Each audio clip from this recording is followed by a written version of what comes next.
Welcome back to the CHRONO TALK channel. In this video, I will talk about the TISSOT Powermatic 80.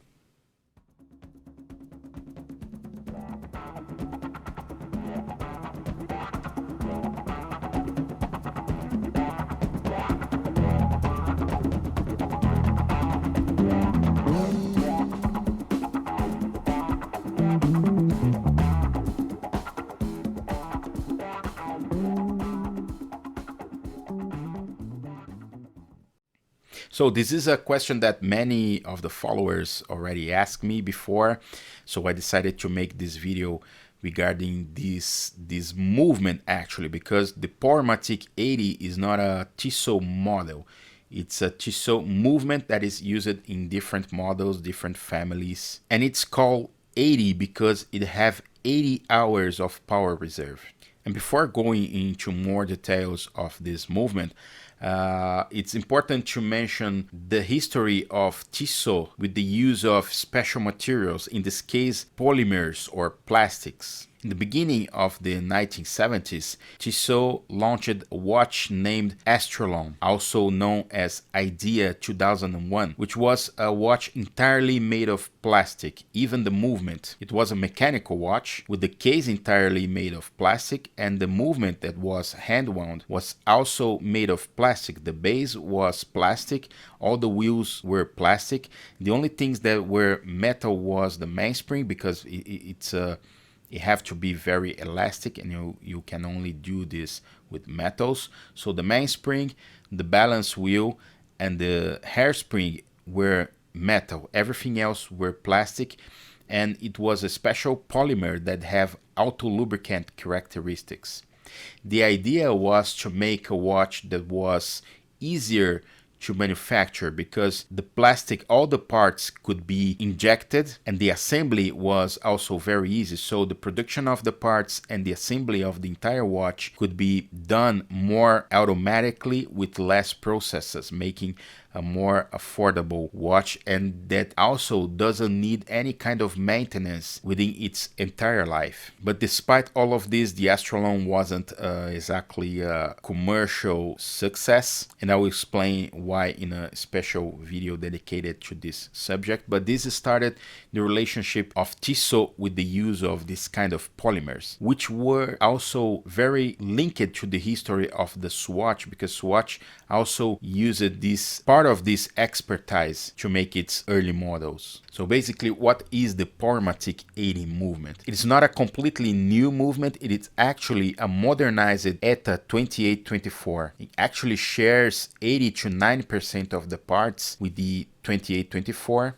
but the biggest difference is that it have 80 hours of power reserve instead of the original 38 hours of the 2824. Actually, this movement is also used by Middle and Hamilton, but the name Powermatic 80 is exclusive for the TISSOT. It is actually a movement called internally by ETA as C07, which is the modern nomenclature that ETA use for its movements. For example, it started using these nomenclatures for mechanical movements with the Valgrange's line, which were basically 7750s modified and a little bit more modernized, and they were called internally as ETA A07. In this case, the Powermatic is a C07.111. So this C07 is used by TISSOT, Middle, and Hamilton, as I said before, but the difference is that the TISSOT uses a special part of the mechanism made of plastic. But first of all, how ETA was able to turn a movement which originally have only 38 hours of power reserve to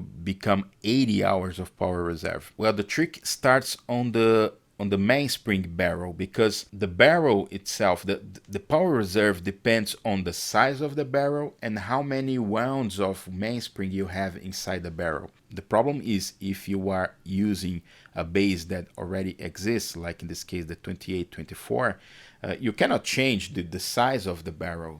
So the barrel diameter of the Powermatic 80 is the same as the 2824. So how they come to get more mainspring inside the same space? The first trick was to developing a barrel arbor, which is the ISO of the barrel of the mainspring, with the smallest diameter as possible to save a little bit more space inside the barrel. And also what they did is to use a mainspring that was thinner than the original mainspring, because the mainspring basically is a metal tape that is wound over itself like a spiral. And if you have a tape that is thinner, you can make more wounds to fit inside the same space. The problem is that the energy or the tension, the torque of the mainspring is directly proportional of the thickness of the mainspring. So if you are using a mainspring that is thinner, you also have less torque from the mainspring. So they invariably had to change the frequency of the movement. Instead of the original 28,800 beats per hour, they had to reduce it to 28,600 beats per hour, because that was the only way to make it work with a mainspring with less torque. The downside is that theoretically you lose a little bit of the chronometric performance when you reduce the frequency of the movement. A higher frequency usually means better precision, better accuracy. So what they did to compensate this is to use a more modern balance wheel, which is a free spring balance. It's a balance that instead of using the traditional regulator to make the rate to advance or retard by making the hairspring longer or shorter, they use a balance wheel that you can change the moment of inertia by moving small weights to the outside or the inside of the ring.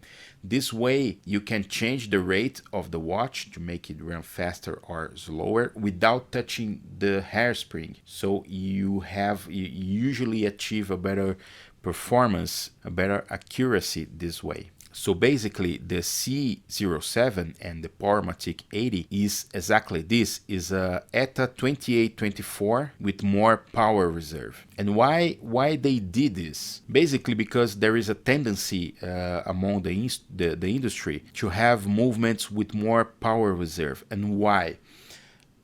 They sell this as being a more convenient feature to have a longer power reserve, and it actually is. It's more convenient to the user to have a longer power reserve, but it also makes the watch more accurate within a certain time frame. In this case, I'm talking in 24 hours.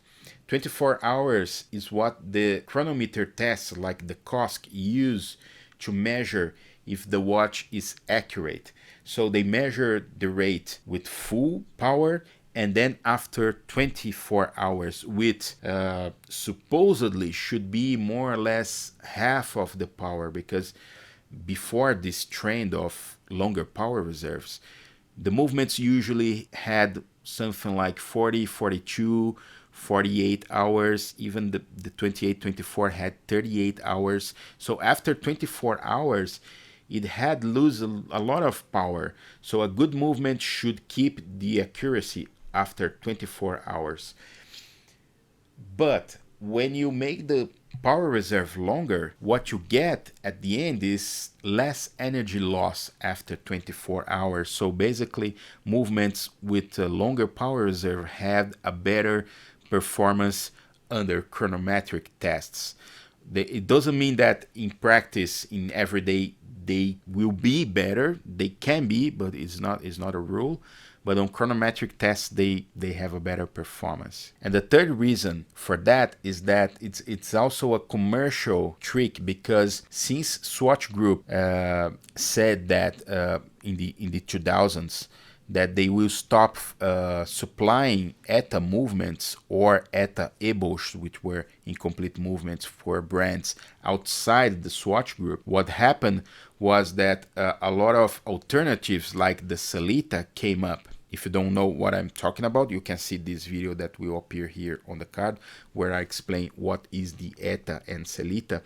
And given that Selita came as an alternative to the ETA for all the industry outside the Swatch Group, what actually happened is that the customer would think, why should I buy a TISSOT if I could buy, for example, a tag wire with the same characteristics? So ETA and the Swatch Group decided to make improvements on their existing movements to make sell points, like having longer power reserve. So they get movements that already existed, like the 2824, and develop these 80 hours of power reserve versions.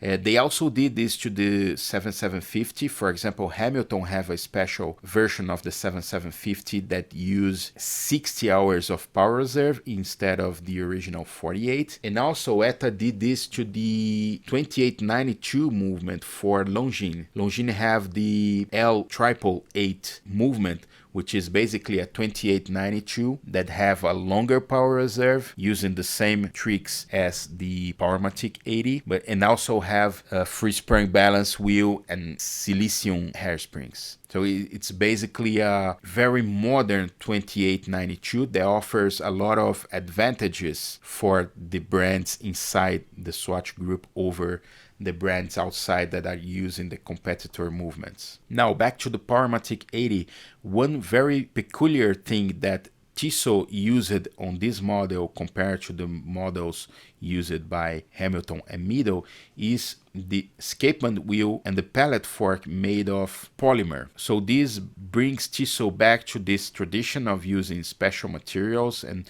modern materials by using this part of the escapement made of plastic, if you will. Of course that when you say plastic, it brings you the idea of being a cheap material. But in this case, it's a very specific polymer developed for this function that is also auto-lubricant. It uses a lubricant, but it's not for the same reason that you use on the traditional escapement. So this escapement is not dependent on lubricant. And this also can extend the performance between overhauls. Of course, that the rest of the movement will need an overhaul and changing the oils and etc. But the escapement is a very critical part, is one of the first parts of the movement to call for an overhaul. So if you have this part that is auto-lubricant, you don't have this problem of having to overhaul the entire movement because of the escapement itself. And it's also very hard to make a part that needs so much precision and such tight tolerances made of injected plastic. That's basically what it is. It's quite impressive.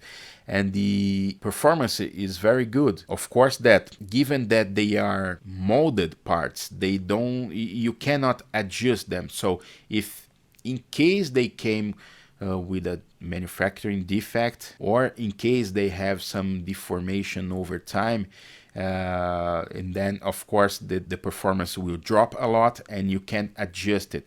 You have to replace the parts for new ones. It's not like a traditional escapement where you can adjust it a little bit. But anyway, when it's fine, the performance is basically the same of the original metal and rubies counterparts used by Hamilton and Middle. And TISSOT even have chronometer versions of this movement. And more recently, they even made versions with silicium hairspring, which gives even more higher chronometric performance.